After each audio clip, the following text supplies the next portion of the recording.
ਗੋਬਿੰਦਵਾਲ ਸਾਹਿਬ ਦੇ ਦਰਸ਼ਨ ਕਰਕੇ ਮੈਂ ਨਿਕਲਿਆ।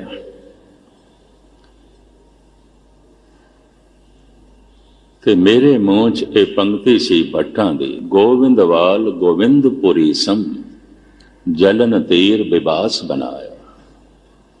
ਇਹ ਤੇ ਗੋਬਿੰਦ ਦੀ ਪੁਰੀ ਦੀ ਤਰ੍ਹਾਂ। ਮੈਨੂੰ ਨਹੀਂ ਪਤਾ ਸੀ ਇਹ ਬੰਦਾ ਵਿਚਾਰਕ ਹੈ, ਤਾਰਕਿਕ ਹੈ, ਜੋ ਮੇਰੇ ਕੋਲੇ ਪੰਕਤੀ ਸੁਣ ਰਿਹਾ ਸੀ। ਕਹਿੰਦਾ ਤੁਸੀਂ ਵੀ ਇਸੇ ਚੱਕਰ 'ਚ ਪੈ ਗਏ। ਇਹ ਤੇ ਭੱਟ ਨੇ, ਕਵੀ ਸਨ, ਇਹਨਾਂ ਨੇ ਤੇ ਕਹਿਣਾ ਹੀ ਕਹਿਣਾ। ਇਹ ਲਓ ਬਸ, ਇਹ ਕਿਹੜੇ ਚੱਕਰਾਂ 'ਚ ਤੁਸੀਂ ਪੈ ਗਏ? ਬਸ ਵਿਚਾਰ ਹੀ ਵਿਚਾਰ ਚਾਹੀਦੇ ਨੇ, ਇਹ ਬਾਕੀ ਸਭ ਨਿਕੰਮੇ ਚੱਕਰ ਨੇ। ਕੋਈ ਸਾਰਿਆਂ ਨੂੰ ਇੱਥੇ ਲੈ ਕੇ ਆਵੇ, ਇਸ਼ਨਾਨ ਕਰਦੇ ਨੇ। ਗੋਬਿੰਦਵਾਲ ਗੋਬਿੰਦਪੁਰੀ ਸਮ, ਬਹੁਤ ਅਪਸ਼ਬਦ ਆਖੇ ਉਸਨੇ। ਸਤਸੰਗ ਦੇ ਨਾਂ ਤੇ ਹੁੰਦੀ ਹੈ ਕੁਸੰਗਤ। ਇਸ ਤਰ੍ਹਾਂ ਦੀ ਜਦ ਕੁਸੰਗਤ ਕਿਸੇ ਨੂੰ ਮਿਲ ਜਾਏ, ਐਸੇ ਮਨੁੱਖ ਨੂੰ ਜੋ ਥੇੜਾ ਜਾਂ ਸਵੈਮ ਤਾਰਕਿਕ ਹੋਵੇ, ਜੋ ਬੁੱਧੀ ਦੀ, ਦਿਮਾਗ ਦੀ ਪ੍ਰਧਾਨਤਾ ਮੰਨਦਾ ਹੋਵੇ, ਜਦ ਕਿ ਦਿਮਾਗ ਦਾ ਇੰਨਾ ਹੀ ਕੰਮ ਹੈ, ਬੁੱਧੀ ਦਾ ਇਤਨਾ ਹੀ ਕੰਮ ਹੈ, ਦਰਵਾਜ਼ੇ ਤੱਕ ਪਹੁੰਚਾਣਾ, ਘਰ ਤੱਕ ਨਹੀਂ ਪਹੁੰਚਾ ਸਕਦੀ। ਸਰਹਦ ਅਕਲ ਸੇ ਗੁਜ਼ਰੇ ਤਬ ਪਹੁੰਚੇ। ਅਕਲ ਇੱਕ ਆਖਰੀ ਬਾਰਡਰ ਹੈ, ਸਰਹੱਦ ਹੈ। ਲੰਘ ਗਏ ਪਰਿਵਾਰ ਦੇ ਝਮੇਲਿਆਂ ਤੋਂ, ਲੰਘ ਗਏ ਸੰਸਾਰ ਦੀਆਂ ਔਕੜਾਂ ਤੋਂ, ਲੰਘ ਗਏ ਸਮਾਜ ਦੀਆਂ ਕੁਰੀਤੀਆਂ ਤੋਂ, ਲੰਘ ਗਏ ਨਫੇ ਨੁਕਸਾਨ ਤੋਂ, ਇੱਜ਼ਤ ਬੇਇੱਜ਼ਤੀ ਤੋਂ। ਅਖੀਰ ਦੇ ਹੁਣ ਆਪਣੇ ਵਿਚਾਰਾਂ ਤੋਂ ਲੰਘੀ, ਆਪਣੀ ਸਮਝ ਤੋਂ ਲੰਘੀ ਹੈ। ਆਪਣੀ ਸਮਝ ਨਹੀਂ ਪਹੁੰਚਾਏਗੀ ਪਰਮਾਤਮਾ ਤੱਕ।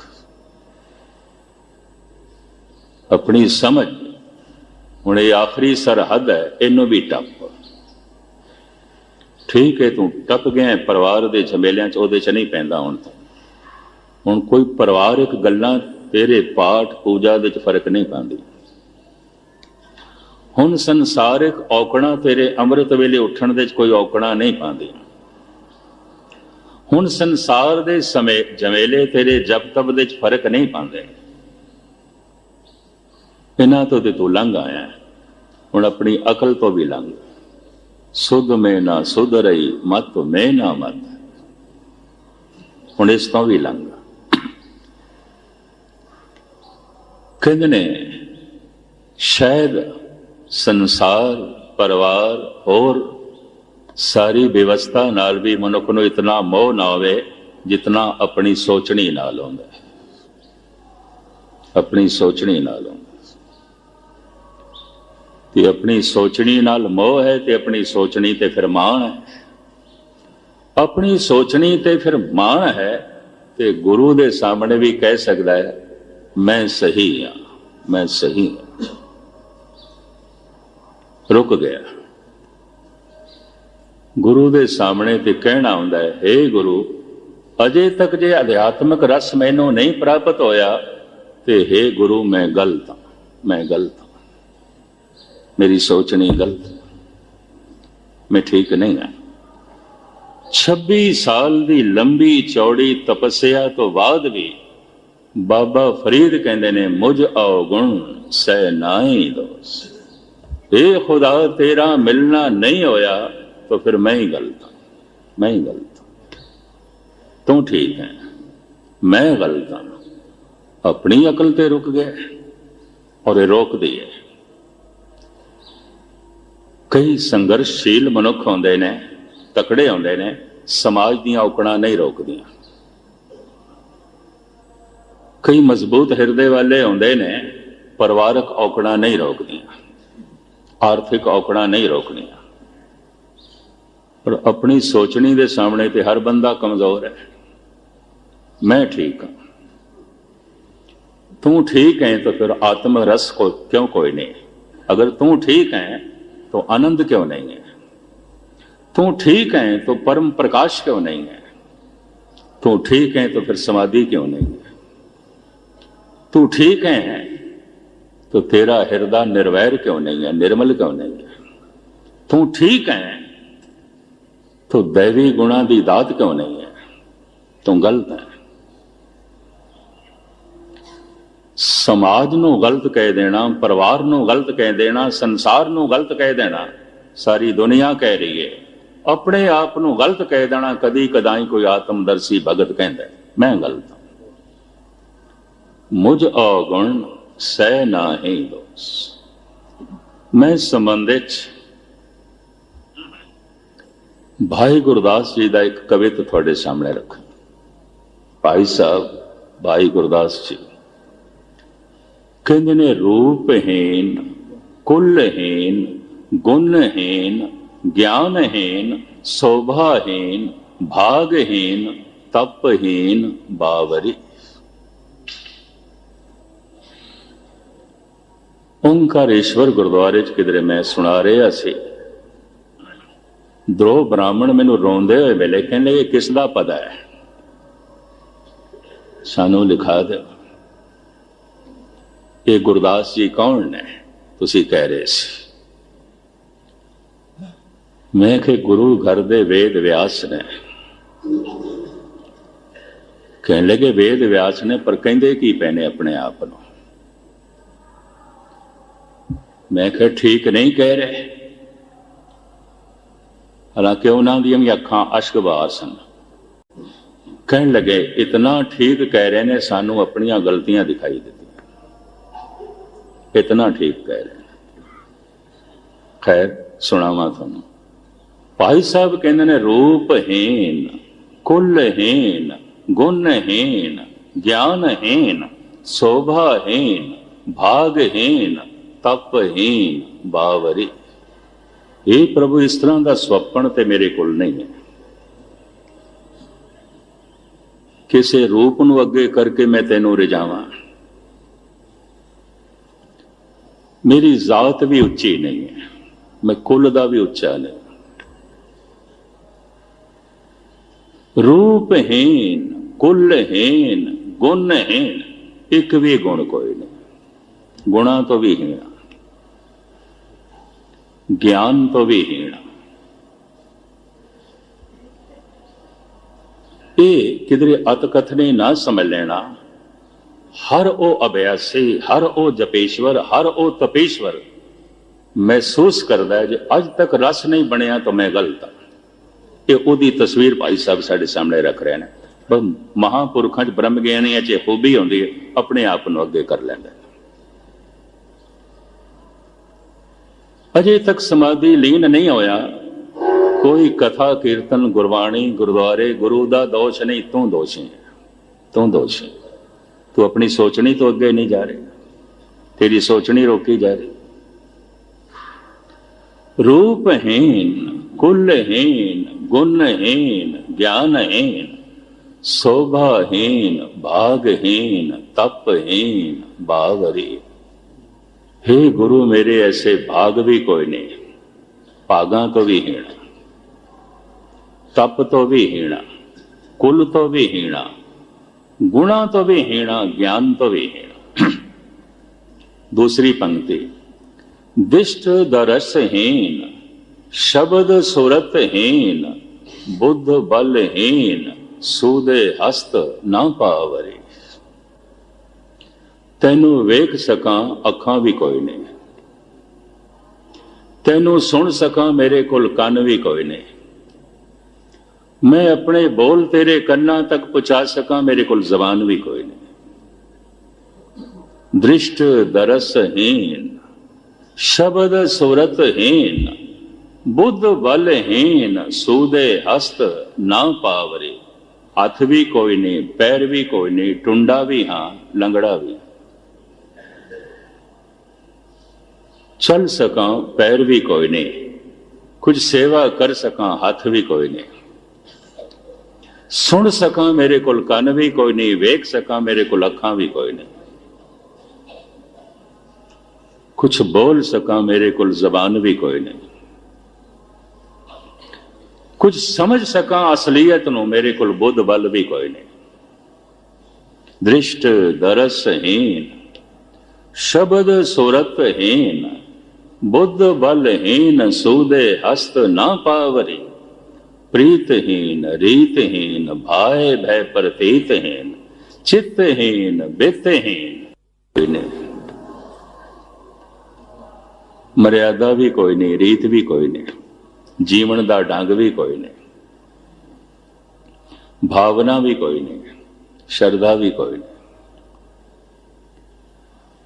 चित चेते कर सके इस तरह की चेते शक्ति भी कोई नहीं, याद शक्ति भी कोई नहीं, समर्था भी कोई नहीं। कमाल दी गल, जो महान ज्ञानी है वो कहता मैं ज्ञान तो ही ना। जो गुणा का सागर है कहता मेरे को कोई गुण नहीं। ऐसा नहीं परिवारक औकड़ा, संसारिक औकड़ा, आर्थिक औकड़ा तो लंघ के जो आया जब तब करके है उसको बहुत कुछ होंगे अनुभव, कुछ है न गुण, पर रस नहीं है। रस ना होने करके उन्होंने सारे गुण औगण दिखाई देंगे। कुछ नहीं, कुछ नहीं, कुछ नहीं। प्रीतहीन, रीतहीन, भाय भय प्रतीतहीन, चित्तहीन, वित्तहीन, सहज स्वभाव रे, अंग अंगहीन, धीना धीन प्राचीन लग, चरण शरण कैसे प्राप्त होए रावरी। हे प्रभु तेरी चरण शरण किस तरह प्राप्त होवे। सारे अंग ते मेरे भंग ने, एक अंग थोड़ी भंग है, सारे ही भंग है। अंग अंग भंग, धीना धीन प्राचीन लग। कहते ने रजनी लियाई सी पिंगले नूं, पर पिंगला सी ना, हथ ते है सन, अखां ते है सन, ਕੰਨ ਤੇ है सन, ਜ਼ਬਾਨ ਨਾਲ बोल ते सकदा सी। भाई साहब कहते हैं अंग अंगहीन, धीना धीन प्राचीन लग, चरण शरण कैसे प्राप्त होए रावरी। हे प्रभु सारे ही अंग भंग ने, ना हाथ ने, ना पैर ने, ना अखा ने, ना कन ने, ना जबान है, बुद्ध बल भी कोई नहीं, रौ रीति भी मैं नहीं जानता, कोई गुण नहीं है, कोई कुल भी चंगी नहीं है, कोई समझ भी मेरे को नहीं। ये अवस्था किसदी बनती है। जो देखदा आखिरी बॉर्डर, आखिरी हद अकल दी, कहंदा है ऐ अकल, ऐ समझ, तू समाज दियां औकड़ां तो मैनू बचाया,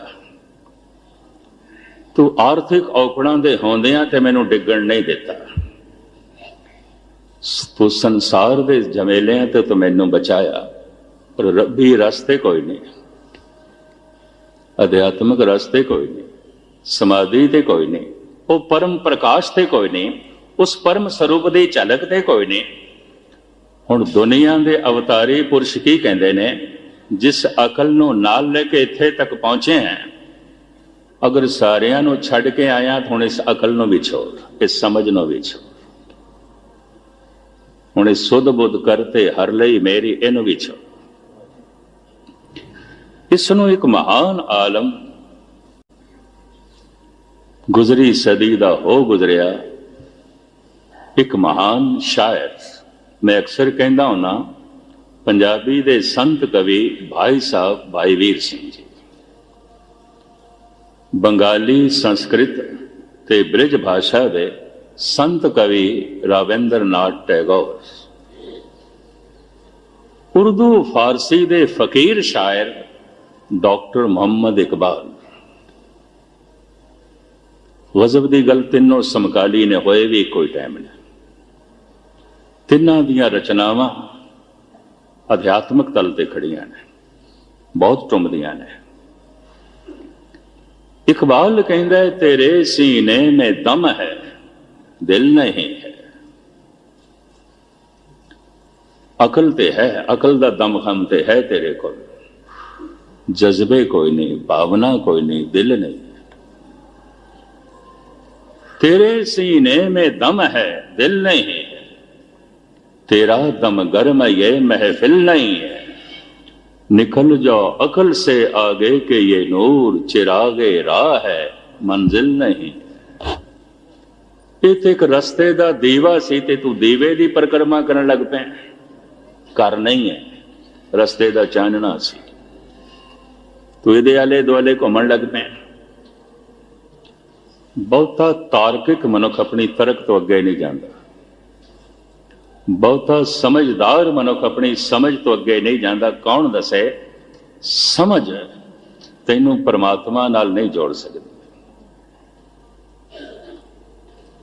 ਫਿਰ ਕੀ ਕਰ? ਹੁਣ ਤੂੰ ਗੁਰੂ ਦੀ ਸਮਝ ਲੈ, ਆਪਣੀ ਸਮਝ ਨੂੰ ਪਰੇ ਸੋ। निकल जा अकल से आगे के ये नूर, चिरागे राह है मंजिल नहीं। कबीर कहते ने तूफाना तो ते बच गईयां कुछ अंबियां, गड़ियां तो भी बच गईयां, बारिश तो भी बच गईयां, कुछ संगत तो नहीं बचियां। गालना ने टुक दिता है, तोतिया ने टुक दिता है, कविया ने टुक दिता है। ये टुके हुए अंब लगे थे दरख्त नाल ने, चंगे नहीं लगते, टुके हुए टुके। कुसंगत ने टुक दिता है।